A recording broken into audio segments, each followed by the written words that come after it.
بسم اللہ الرحمن الرحیم۔ گمنام ہیرو کے معزز ناظرین السلام علیکم۔ آئیے چلتے ہیں کہانی کی طرف۔ وہ یک لخت خاموش ہو گیا کیونکہ اچانک ہی ڈور بیل چیخ اٹھی تھی۔ کامٹ نے وحشیانہ انداز میں اچھل کر اپنی نشست چھوڑ دی اور ہولسٹر سے پستول نکال کر میرے سینے پر تان لیا، جبکہ خود مجھے علم نہیں تھا کہ آنے والا کون تھا اور اس وقت میرے پاس کیوں آیا تھا۔ ڈان 3 نے بھی بیٹھے ہی بیٹھے پستول نکال لیا تھا۔ گھنٹی قدرے توقف کے بعد دوبارہ بجی، لیکن میں اپنی جگہ جم کر رہ گیا تھا کیونکہ میری حرکت کرتے ہی بیک وقت 2 پستولوں کے دانے میرے سینے پر جہنم کی آگ برسانے کے لیے تیار تھے۔ کون آیا ہے؟ اطالوی نژاد نے سرسراتی ہوئی دھیمی مگر سرد آواز میں کہا۔ میں کچھ نہیں کہہ سکتا، میں نے بے خوفی کے ساتھ دھیمی آواز میں کہا۔ آنے والا میرے لیے بھی اتنا ہی غیر متوقع ہے جتنا تمہارے لیے ہو سکتا ہے کہ وہ تمہاری طرف سے مامور کیے گئے نگرانوں میں سے ہی کوئی ہو۔ تم باتھ روم میں جاؤ، ہم اسے دیکھ لیں گے۔ غیر ملکی نے اپنی نشست چھوڑ دی۔ اس کا لہجہ سرد اور بے رحمانہ تھا، جس سے اندازہ ہو رہا تھا کہ ضرورت پیش آنے پر وہ خون ریزی سے بھی ہاتھ نہیں روکے گا۔ ان 2 مسلح حریفوں کے مقابلے میں اس وقت میں بالکل بے بس تھا، اس لیے لمحہ بھر کے توقف کے بعد ہی ڈرائنگ روم سے ملحقہ غسل خانے میں گھس گیا اور دروازہ اندر سے بلٹ کر کے دوسری طرف مڑ گیا۔ اس وقت میری سعادت مندی میں ان کی عددی برتری یا اسلحے کی موجودگی کا زیادہ اثر نہیں تھا، بلکہ مجھے یہ یاد آ گیا تھا کہ ڈرائنگ روم سے ملحقہ باتھ روم کے 2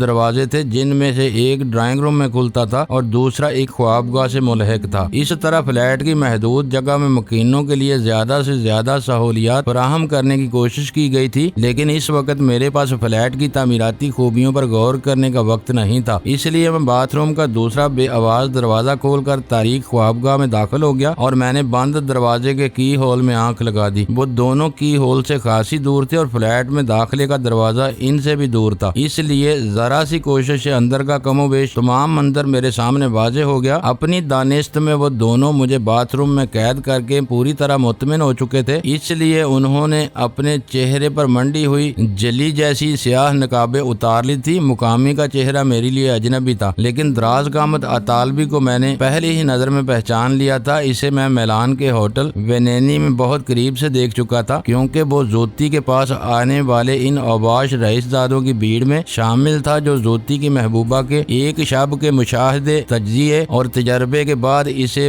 BMW کی طرف سے اسپانسر کیے جانے والے مقابلہ مس اٹلی کے لیے نامزد کرنا چاہتے تھے۔ ان لوگوں سے سامنا کرنے کا وہ تجربہ میرے لیے بہت سنسنی خیز ثابت ہو رہا تھا، کیونکہ نادیا بنگالا اپنے محبوب زوتی کی اجازت سے اس شام میرے ساتھ تفریح کے لیے باہر گئی تھی، لیکن گیمبلز نائٹ کلب میں ہونے والی ہڑبونگ کے نتیجے میں میری طرف سے شبہات کا شکار ہو گئی اور مجھے مجبوراً اس حسین نازک دوشیزہ کو اپنے ہاتھوں سے بے ہوش کر کے ڈوم کے علاقے کی ایک سنگلاخ فٹ پاتھ پر چھوڑنا پڑ گیا تھا۔ زوتی کے لیے وہ مقابلہ حسن کامیابی کا ایک سہانا سپنا بنا ہوا تھا، اس لیے نادیا کو میرے ساتھ نہ پا کر وہ بری طرح بھڑکا تھا، مگر میں کسی نہ کسی طرح اسے جل دے کر سلطان شاہ سمیت ہوٹل وینینی سے نکل بھاگنے میں کامیاب ہو ہی گیا تھا۔ میں نے اسے چہرے سے پہچان ضرور لیا تھا اور پھر اس کی آواز میں شناسائی کی جھلک کا سبب بھی واضح ہو گیا تھا، لیکن بد نصیبی یہ تھی کہ میں اس کے نام سے واقف نہیں تھا۔ جرائم کی دنیا میں اندر کے کھیل کس قدر ناقابل یقین اور لرزہ خیز تھے، اس کا اندازہ مجھے ملک سے باہر نکل کر ہی ہو سکا تھا۔ شی مافیا کی سب سے بڑی اور مضبوط حریف تھی، لیکن مافیا والوں نے میلان میں ہوٹل وینینی کو اس قدر کامیابی کے ساتھ اپنا خفیہ اڈا بنایا ہوا تھا کہ متوسط درجے کے اس ہوٹل پر کوئی شک تک نہیں کر سکتا تھا، بلکہ شی کے سربراہ جمی لائڈ کی بیٹی ویرا لائڈ میلان آ کر اسی ہوٹل میں قیام کرتی تھی۔ وہ ایک اوباش فطرت اور فراخ دل لڑکی تھی جو چند لمحوں کی آسودگی سمیٹنے کی خاطر اپنا سب کچھ داؤ پر لگا دیتی تھی، کیونکہ اس کے باپ نے ڈان مرسیانو کے روپ میں اس کی تربیت کر کے اس کے دل و دماغ کی گہرائیوں سے عزت اور عزت نفس کا موہوم سا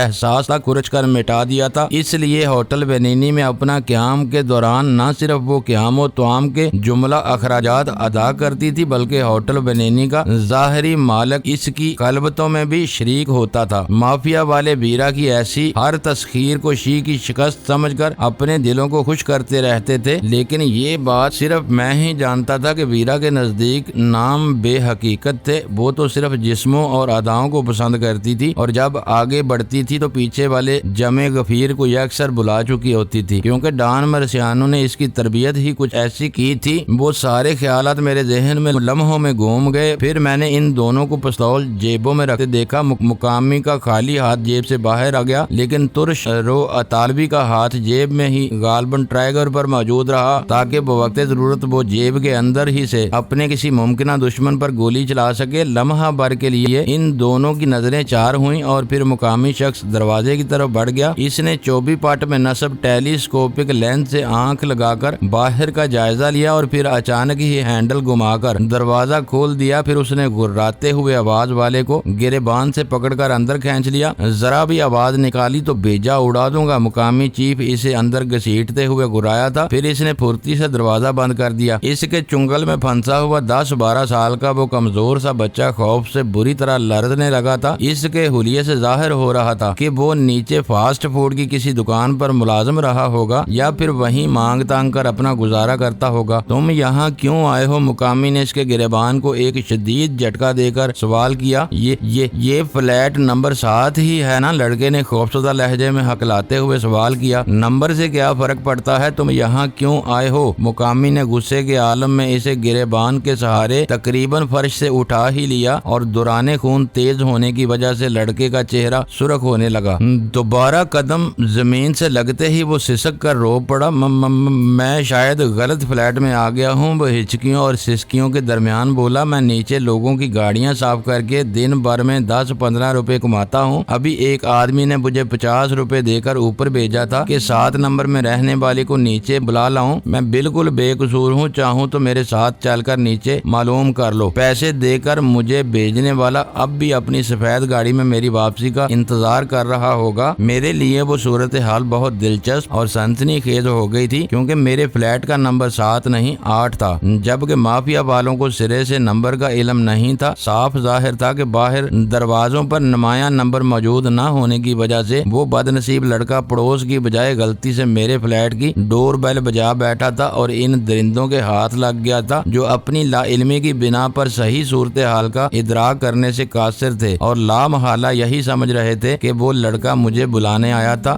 گاڑی میں وہ اکیلا ہے یا کوئی اور بھی ہے؟ مقامی نے دانت پیستے ہوئے کہا۔ اکیلا ہے اور شاید نشے میں ہے کیونکہ اس کے سانسوں سے شراب کی بو آ رہی ہے، ورنہ وہ اتنی بے فکری سے ذرا سے کام کے 50 روپے نہ دیتا۔ لڑکے نے سہمی آواز میں جواب دیا۔ کار کا نمبر اور رنگ کیا ہے؟ مقامی نے اسے گھورتے ہوئے پھاڑ کھانے والے لہجے میں سوال کیا۔ نمبر تو نہیں معلوم، سفید رنگ کی کرولا ہے، سامنے ہی کھڑی ہوئی ہے۔ مقامی نے پوری قوت سے اسے اپنے سفید فام ساتھی کی طرف دھکیل دیا اور اسے انگریزی میں اختصار کے ساتھ صورتحال سے آگاہ کرتے ہوئے بولا، تم اسے روکو، میں نیچے جا کر دیکھتا ہوں کہ وہ کون ہے اور کیا چاہتا ہے۔ وہ بڑی عجلت میں دروازہ کھول کر باہر نکلا مگر فوراً ہی اندر آ گیا جیسے کچھ یاد آ گیا ہو۔ پھر خفت آمیز لہجے میں اطالوی سے بولا، مگر یہ تو 8 نمبر فلیٹ ہے، شاید لڑکا دھوکے سے ادھر آ گیا ہے۔ بات بڑھ ہی گئی ہے تو اب تمہیں نیچے جا کر دیکھنا ہوگا، ورنہ تھوڑی دیر میں محلے والے ہمارا محاصرہ کر لیں گے۔ یہ بات تمہاری کند کھوپڑی میں پہلے کیوں نہیں آئی؟ سفید فام کے لہجے کی تلخی نے مقامی کو بکھلا دیا۔ بس غلطی ہو گئی ڈان، میں ابھی دیکھتا ہوں۔ میرے لیے وہ تماشا دلچسپ تھا۔ پڑوس میں 7 نمبر والی سے صرف 2 بار میرا سامنا ہوا تھا۔ بہت خوبصورت نازک اندام اور تیکھے خد و خال والی دوشیزہ تھی، لیکن دونوں بار وہ اکیلی ہی نظر آئی تھی۔ 7 نمبر میں کسی مرد کی موجودگی کی کوئی شہادت دونوں مواقع پر سامنے نہیں آ سکی تھی۔ لڑکے کی زبان سے کرولا والے کی حالت اور اس کے مطالبے کی تفصیل سن کر میرے ذہن میں پہلا خیال یہی آیا تھا کہ کہیں میرے پڑوس میں رہنے والی عورت کوئی مہنگی کال گرل نہ ہو جو پولیس کے بتوں اور سختیوں سے بچنے کے لیے شرفا کے اس علاقے میں پناہ گزین ہو گئی ہو۔ میرا قیاس کہہ رہا تھا کہ سفید کرولا والا اس کا کوئی دلیر خریدار تھا جس نے بہکی ہوئی چال کے مظاہرے کو چھپانے کے لیے لڑکے کو ٹپ دے کر اوپر بھیجا تھا، لیکن بدقسمتی سے اس کا نشانہ خطا ہو گیا۔ چند منٹ بعد وہ مقامی غصے میں سر جھٹکتا ہوا واپس آیا اور دروازہ بند کرتے ہی سہمے ہوئے لڑکے پر بری طرح برس پڑا۔ یہ تم جیسے چور اچکوں کو خوب جانتا ہوں، نیچے کوئی بھی نہیں تھا، میں چاہوں تو اسی وقت تمہیں پولیس کے حوالے کر سکتا ہوں۔ پولیس کا نام آتے ہی لڑکے کے اوسان خطا ہو گئے اور وہ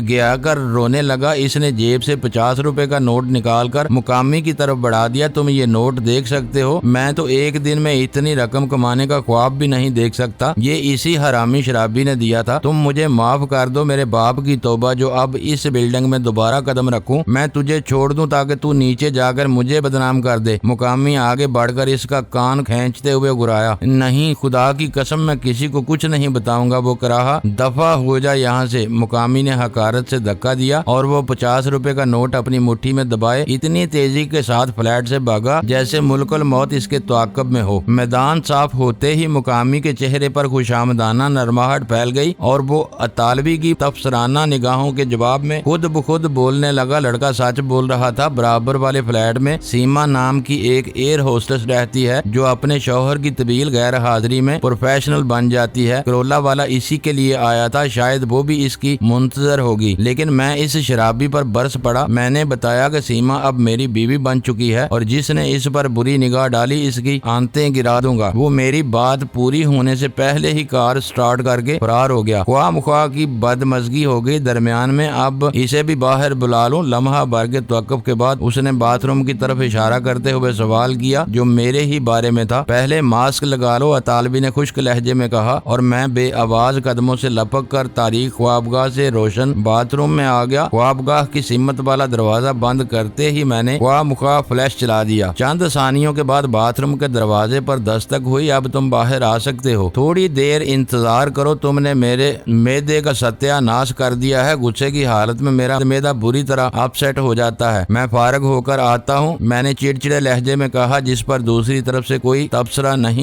کیا گیا، اور میں تھوڑے سے توقف کے بعد دروازہ کھول کر باتھ روم سے باہر آ گیا۔ باہر یوں معلوم ہو رہا تھا جیسے میری غیر حاضری میں کچھ بھی نہ ہوا ہو۔ ان دونوں کے چہروں پر سیاہ نقابیں چڑھ چکی تھی۔ دونوں اپنے ہاتھوں کی نمائش کر رہے تھے اور افسرانہ ٹھاٹ سے صوفے پر بیٹھا ہوا تھا، اور مقامی اپنے دونوں ہاتھوں میں پستول لیے ہوئے باتھ روم کے دروازے کے عین سامنے کھڑا ہوا تھا۔ کیا ہوا؟ کون آیا تھا؟ میں نے باہر آتے ہی سادگی سے سوال کیا۔ اس بار میں نے ان کے پستولوں اور ان کی برتری کو یکسر نظر انداز کرنے کا فیصلہ کر لیا تھا۔ اس قدر انجان نہ بنو، مقامی نے زہریلے لہجے میں کہا۔ آنے والے سے اردو میں ہی گفتگو ہوئی تھی جو تم نے بھی سنی ہوگی۔ جو کچھ ہوا اسے بھول جاؤ۔ اگر وہ تمہارا کوئی آدمی ہوتا تو اس وقت صورتحال خاصی ناخوشگوار ہو جاتی۔ اطالوی موقع کی نزاکت کو بھانپتے ہوئے وہ موضوع ختم کر دیا۔ تم لوگ جس انداز میں میری نگرانی کراتے رہے ہو، اس کے بعد تو میرے کسی آدمی کے آنے جانے کا سوال ہی پیدا نہیں ہوتا۔ تم نے تو میرے ملاقاتی دوست تک کو اس فلیٹ سے نکلوا دیا تھا۔ میں نے کہا، اعتماد رفتہ رفتہ پیدا ہوتا ہے۔ ایک بار ہمارے اور تمہارے درمیان کوئی سمجھوتا ہو جائے تو تم ہمارے ساتھ کام کر کے خوشی محسوس کرو گے۔ ہم دشمنوں کو معاف نہیں کرتے، دوستوں کو جان سے زیادہ عزیز رکھتے ہیں۔ اطالوی ہی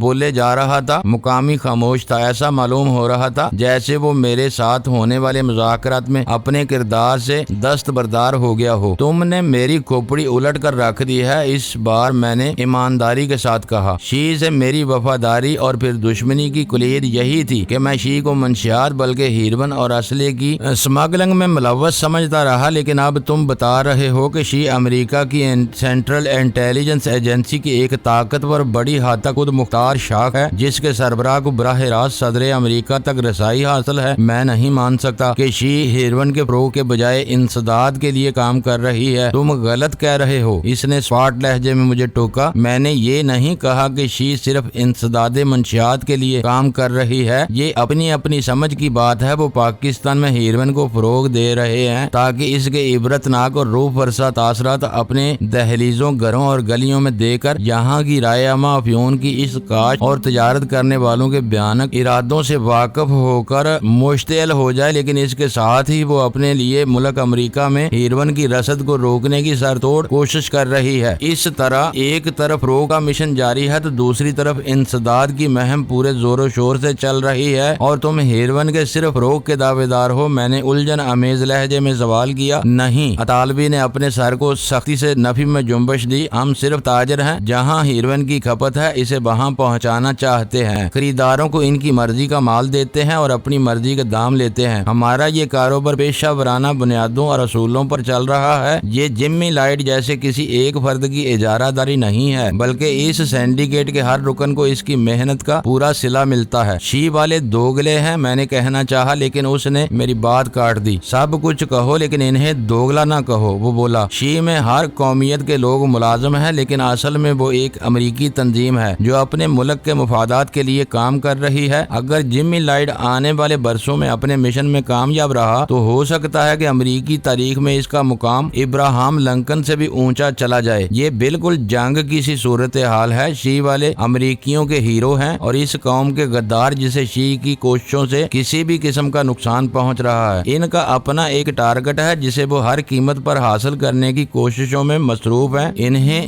دوگلا نہیں کہا جا سکتا۔ مصلحتوں کی خاطر اس سے بھی زیادہ گندے کھیل کھیلنے پڑ جاتے ہیں۔ سمجھ میں نہیں آتا کہ تم کیا کہنا چاہ رہے ہو، میں نے حیرت سے کہا۔ چند ثانیوں قبل شیعہ میں کیڑے نکال رہے تھے اور اب اس کی حمایت میں الفاظ کے دریا بہانے پر تلے ہوئے ہو۔ دشمن پر غالب آنے کے لیے ضروری ہوتا ہے کہ اس کی خامیوں کے ساتھ ساتھ اس کی خوبیوں پر بھی نگاہ رکھی جائے۔ میں تمہیں صرف یہ بتانا چاہ رہا تھا کہ شیعہ والے کٹر اور محب وطن امریکی ہیں جو ہر قیمت پر اپنے مفادات کا تحفظ کرنا چاہتے ہیں۔ اس مقصد کے حصول کے لیے ان کے نزدیک سب کچھ جائز ہے، لیکن خرابی یہ ہے کہ اپنی سرگرمیوں سے انہوں نے مافیا جیسی پیشہ ور اور روایتی تنظیم کی جڑوں پر کاری ضرب لگائی ہے۔ اس لیے ہم ان سے انتقام لینا چاہتے ہیں۔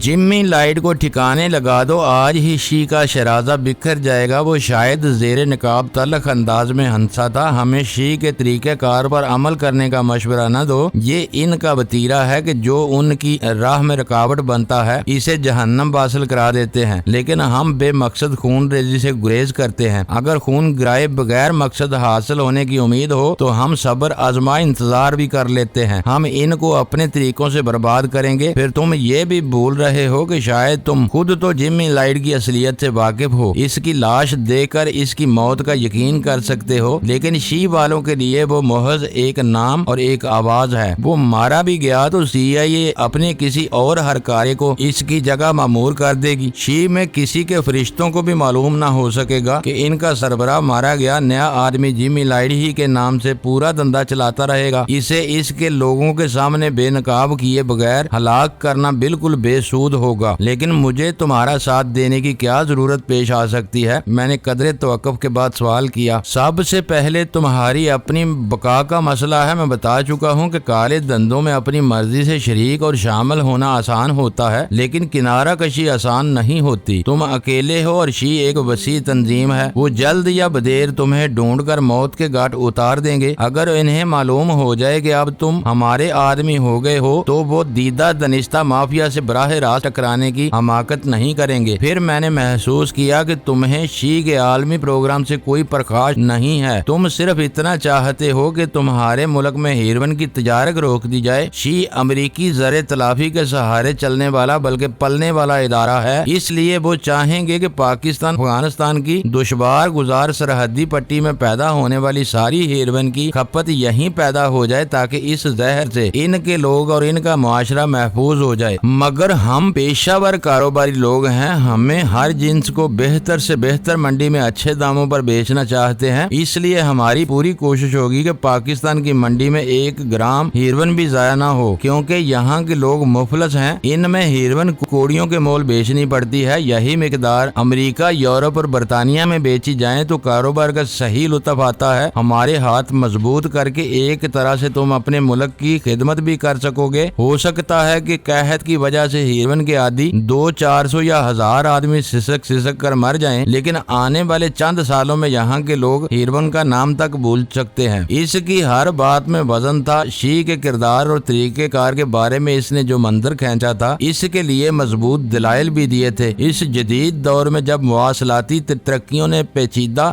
رازوں کو بھی کھلی کتاب بنا کر رکھ دیا تھا، یہ سمجھنا ناقابل فہم تھا کہ جمی لائٹ ایک طرف بحری مواصلات کی دنیا کا بے تاج بادشاہ ہوتے ہوئے مغربی معاشرے میں ایک معزز مقام کا حامل تھا، تو دوسری طرف شیعہ جیسی خون ریز تنظیم کی سربراہی بھی کر رہا تھا، اور کسی کو گمان بھی نہیں تھا کہ وہ ایک ہی شخصیت کے دو روپ تھے۔ اپنے اس بحروب کو برقرار رکھنے کے لیے اسے یقیناً CIA اور دوسرے متعلقہ اداروں کا بھرپور تعاون حاصل تھا تاکہ وہ ہیروئن کے دشوار گزار پیداواری ٹھکانوں سے بھاری مقدار میں براؤن شوگر خرید کر زیادہ سے زیادہ مقدار میں مقامی شہروں اور دیہاتوں میں پھیلاتا رہے۔ باقی مقدار کا بیشتر حصہ براہ راست یا کسی نگراں ادارے کے ذریعے ضائع کر دے اور تھوڑی بہت مقدار میں بھاری ملاوٹ کر کے اسے امریکہ کی زیر زمین دنیا میں پہنچاتا رہے تاکہ وہاں اچانک قحط پڑنے کی وجہ سے نشے بازوں کو کسی بڑی تبدیلی کا ادراک نہ ہو سکے۔ اس دوران نہ صرف صرف اس کے گماشتے بلکہ خود اس کی بیٹی ویرا لائٹ بھی سر بے فلک پہاڑوں کے درمیان واقع ہیروین کشید کرنے والے کارخانوں کے بارے میں ٹھوس اور چشمدید معلومات حاصل کرتی رہی۔ اطالوی نژاد ڈان 3 یہ بھی بتا چکا تھا کہ امریکی معاشرے کے لیے ہیروین ایک ایسا چیلنج بن چکی ہے کہ اس کے انسداد کے لیے CIA جیسی رسوائے زمانہ ایجنسی کے علاوہ پینٹاگون اور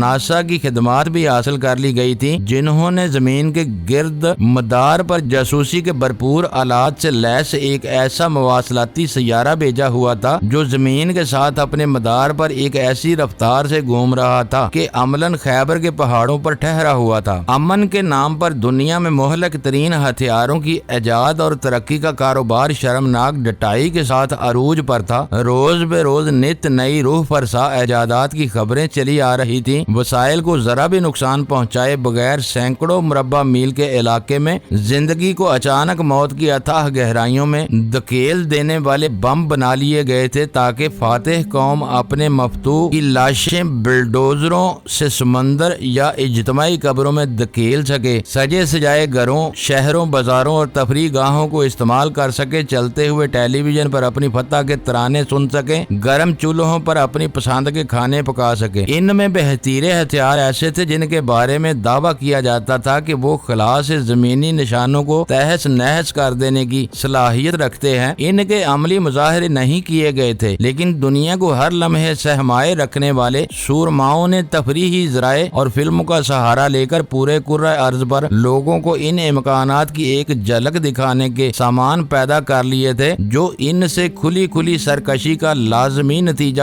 ثابت ہو سکتے تھے۔ اور پھر ان تمام ہتھیاروں سے بڑھ کر لیزر شعاؤں پر مسلسل تحقیق ہو رہی تھی۔ زندگی کو نیست و نابود کرنے کے ہر شیطانی منصوبے پر انعام یافتہ، خطاب یافتہ مگر اخلاق یافتہ محقق نے شب و روز اپنی شیطانی کھوپڑیوں کا زہریلا عرق ٹپکا رہے تھے۔ مجھے معلوم تھا کہ کچھ عرصے قبل امریکی حکومت نے انسداد منشیات کے ایک ہیما گیر پروگرام کے تحت صوابی کی زرخیز تحصیل سمیت پورے سرحدی علاقے کے لیے خطیر مالی امداد دی تھی۔ افہیم کے لہلہاتے ہوئے کھیتوں کو آگ لگا دی گئی، جہاں آگ نہ لگائی جا سکی وہاں ہیلی کاپٹروں سے فصلوں کو برباد کرنے والی دوائیں چھڑکی گئیں۔ اس نقصان کے ازالے کے لیے ملنے والی امداد جب درجہ بدرجہ سکڑتی ہوئی متاثرین کے ہاتھوں میں پہنچی تو اونٹ کی جگہ خرگوش دے کر وہ مشتعل ہو گئے۔ انہیں احساس ہوا کہ انہیں فریب دے کر ان کے اثاثے برباد کر دیے گئے ہیں، لہٰذا وہ بھی ان سرکشوں کے ہم نوا بن گئے جنہوں نے نہ کسی کو اپنی زمین پر قدم رکھنے دیا تھا، نہ اپنی فضاؤں میں اڑنے کی اجازت دی تھی۔ اس طرح رضاکارانہ تعاون سے افہیم کی بے کنی کا وہ منصوبہ بے رحم مادر میں ہی موت سے ہمکنار ہو گیا تھا، لیکن وہ ایک عارضی ناکامی تھی۔ میں جانتا تھا کہ وسیع اور زرخیز علاقے نظروں میں آ چکے تھے، ان کے بارے میں معلومات اکٹھی کی جا رہی تھی۔ وقتی طور پر ہیروین کی سمگلنگ کو پیسے کی حکمت عملی سے کنٹرول کر رہی تھی، لیکن وہ سب سدا یوں ہی نہیں چل سکتا تھا۔ خلا میں اڑنے والے سیارے اور پہاڑوں میں فیاضی سے اپنے حسن کی خیرات بانٹتی پھرنے والی ویرا سے ملی ہوئی معلومات کو یکجا کر کے جلد یا بدیر اس ہولناک منصوبے پر کام شروع کیا جانے والا تھا جس کی نشاندہی ڈان 3 کر چکا تھا۔ افہیم کے کھیتوں اور بیجوں کو برباد کر دیا جاتا، اس فصل کے ضدی کاشتکاروں کو تہس نہس کر دیا جاتا، زمینیں بنجر ہو جاتی اور یوں ہزاروں میل دور اور 7 سمندر پار شفاقانہ کارروائی کر کے امریکی معاشرے کو ہیروین کے افرید سے بچا لیا جاتا۔ اس وقت مجھے یوں محسوس ہو رہا تھا جیسے امریکی اس خطہ زمین کی مراعات یافتہ قوم ہو جس کے مفادات کی بنیادوں کو اپنے لہو سے سینچنا ہر قوم کی پیدائشی ذمہ داری ہو۔ اس ذمہ داری سے انحراف کرنے والوں کو امریکی حکمراں اپنے خفیہ اداروں کے سہارے جا بے جا عبرت ناک نمونے بنا چکے تھے، اور نہ جانے اس وقت بھی دنیا میں کہاں کہاں ان کے پروردہ لہو کے پیاسے اپنے شکار کی گات لگائے بیٹھے تھے۔ شمالی پہاڑوں پر خلا میں میلوں اوپر ٹھہرے ہوئے مواصلاتی سیارے کی بات بھی دل کو لگتی تھی، کیونکہ افہیم کے انسداد سے وابستہ مفادات سے قطع نظر امریکہ ان دنوں افغانستان کی سرزمین پر روس کے خلاف بالواسطہ ایک بڑی جنگ لڑ رہا تھا۔ اس کے حمایت یافتہ گوریلا لڑاکوں کی سپلائی لائن کا انحصار ہمارے ان ہی شمالی پہاڑوں پر گزرنے والے راستوں اور دروں پر تھا۔ اس طرف ہونے والی ذرا سی بھی گڑبڑ جنگ کا پانسا پلٹ سکتی تھی، اس لیے وہاں کی پل پل کی خبر رکھنے کے لیے بھی خلا سے نگہبانی ناگزیر ہو گئی تھی۔ شاید شی عالمی سیاست اور امریکی مفادات سے لتھڑی ہوئی ایک متعفن تنظیم تھی جو ہر قیمت پر اپنے مفادات حاصل کرنے پر تلی ہوئی تھی۔ وہ کہیں بھی اپنے کسی بھی حریف کا گلا کاٹنے کے لیے تیار رہتے تھے۔ بعض جگہ ان کے وسائل مقامی حکومتوں سے بھی برتر تھے۔ میں خود دیکھ چکا تھا کہ وہ MT-300 جیسا طاقتور ٹرانسمیٹر پاکستان میں طویل رابطوں کے لیے استعمال کرتے تھے، جبکہ مجھے پورا یقین تھا کہ ایسے طاقتور لاسلکی آلات پاکستان کے شہری ادارے تو کجا شاید دفاعی اداروں کے پاس بھی نہ تھے۔ ان کرائے کے قاتلوں کے مقابلے میں مافیا واقعی ایک مہذب تنظیم نظر آتی تھی جو اپنی قوت کے لیے کہیں کہیں مقامی سیاست میں ضرور ملوث ہو سکتی تھی، لیکن بنیادی طور پر سیاست زدہ نہیں تھی، صرف دنیا کے کسی نشے سے نفرت نہیں کرتی تھی۔ اگر دوا ساز کارخانوں میں بننے والی منشیات اور شراب کی پیداوار جاری تھی تو ان کے خیال میں ہیروئن کی کشیدگی پر بھی کوئی قدغن نہیں ہونی چاہیے تھی۔ ان کا مفاد اس میں تھا کہ پاکستان، افغانستان، برما اور بھارت سے جیسے غریب ملک افیم سے سستے داموں ہیروئن کشید کرتے رہیں، جسے مافیا والے اسودہ حال مغربی اور امریکی منڈیوں میں اپنے منہ مانگے داموں پر فروخت کر سکیں۔ ڈان 3 نے بتا دیا تھا کہ مافیا بے مقصد خون ریزی پر یقین نہیں رکھتی، کیونکہ وہ زیر زمین دنیا میں ہمیشہ اپنی برتری قائم رکھنے کے خواہاں تھے۔ یہ بات اچھی طرح جانتے تھے کہ آج جس سے تصادم ہو جائے، کل کسی مصلحت یا ضرورت کے تحت اسے دوست بھی بنانا پڑ جاتا ہے۔ مافیا کے ماضی کی ایک تاریخ تھی جس کے سہارے وہ اپنے مفہوم میں ایک تابناک مستقبل کے حصول کے لیے جدوجہد کر رہے تھے۔ اس کے برعکس شی کے مفادات قلیل المیعاد تھے۔ ڈان 3 کے بیان کے مطابق ان کا مشن بہت زیادہ محدود تھا۔ جس دن پاکستان کی جغرافیائی حدود میں افیم کا ہر پودا تباہ کر دیا جاتا اور زرخیز زمین کا ہر انچ بانج کر دیا جاتا، اس دن شی کا مقصد پورا ہو جاتا اور شاید وہ تنظیم توڑ دی جاتی، یا شاید CIA کی کسی شاخ میں مدغم کر دی جاتی، تاکہ ان لوگوں کے ہنر، تجربے اور پیشہ ورانہ مہارت سے دوسرے شعبوں میں فائدہ اٹھایا جاتا۔ میں بہت تیزی کے ساتھ سوچ رہا تھا، قلم بند کرتے ہوئے شاید یہ تقریر بہت زیادہ طویل ہو گئی، لیکن اس وقت یہ سب کچھ میرے طلسم خیال میں لمحوں میں آیا اور گزر گیا۔ کیا سوچ رہے ہو؟ ڈان 3 نے مجھے خاموش پا کر ٹوکا۔ تم شی میں لوٹنا چاہو تو ہمیں کوئی اعتراض نہیں ہوگا۔ اب تم شی کے کارکن رہ سکتے ہو یا ہمارے، اس کے درمیان کی ہر صورت تمہاری زندگی کو جہنم بنا دے گی۔ ہم اپنے حریفوں کو ان کی التجاؤں کے باوجود نہیں مارتے، انہیں زندہ رکھ کر اس طرح سے سکھاتے رہتے ہیں کہ وہ زندگی سے نفرت اور موت سے محبت کرنے لگتے ہیں۔ میں تمہیں پہلے ہی بتا چکا ہوں کہ ہم بے مقصد خون ریزی پر یقین نہیں رکھتے۔ جسے مارتے ہیں بہت سوچ سمجھ کر اور کسی ناگزیر ضرورت کے تحت مارتے ہیں۔ ہمارا شیوا شی والوں جیسا نہیں ہے جو بس اپنے ہر حریف کو موت کی نیند سلانے پر تلے رہتے ہیں۔ تمہارے دلائل اور ارادے مستحکم ہیں۔ میرا خیال ہے کہ مجھے تمہارا ہم نوا بننا پڑے گا۔ مجھے یہ سوچ کر ہی دلی صدمہ ہو رہا ہے کہ ایک طویل مدت تک شی کے لیے کام کرنے کے باوجود میں ان کے حقیقی عزائم کو نہیں سمجھ سکا۔ جہاں تنظیم کے بجائے ون مین شو ہو، وہاں یہی ہوتا ہے۔ پالیسی کی بجائے مقتدر اعلیٰ کے دماغ میں ابھرنے والا ہر خیال آرڈر آف دی ڈے بن جاتا ہے۔ لیکن مافیا ایک روایتی تنظیم ہے جس کے اپنے اسرار و رموز ہیں، لیکن اس کے باوجود ساری دنیا جانتی ہے کہ مافیا جرائم اور منشیات کے فروغ سے اپنے کارکنوں کو بیش بہا روزی فراہم کرتی ہے۔ جو لوگ مافیا کے لیے کام کر کے شاہوں کی طرح زندگی گزار رہے ہیں، انہیں آج فارغ کر دیا جائے تو وہ اپنے لیے 2 وقت کی روٹی بھی مشکل سے کما سکیں گے۔ اس کا تو یہ مطلب ہوا کہ تم اپنے کارکنوں کو برباد کر رہے ہو، تمہیں چھوڑ کر تو وہ زندہ بھی نہ رہ سکیں گے۔ اس نے بڑی متانت سے میری بات کاٹ دی۔ کسی بھی مزدور، ملازم یا ماتحت سے کام لینے کے 2 ہی طریقے ہیں، اچھی کارکردگی پر جزا اور خراب کارکردگی پر سزا۔ ہم نے اس سے ہٹ کر ایک نیا اصول وضع کیا ہے جو شاید تھوڑے ہی عرصے بعد نصابی کتابوں۔ معزز ناظرین، لائک کریں، شیئر کریں اور کمنٹس باکس میں پاک آرمی زندہ باد، پاکستان پائندہ باد کا نعرہ ضرور درج کر کے اپنے ملک پر فخر کریں اور پاکستان کی بنیادیں مضبوط کرنے میں اپنا کردار ادا کریں۔ ویڈیو دیکھنے کا شکریہ۔ معزز ناظرین، اپنا خیال رکھیے گا اور ہمارے چینل کا بھی۔ ISI پاک آرمی زندہ باد، پاکستان پائندہ باد۔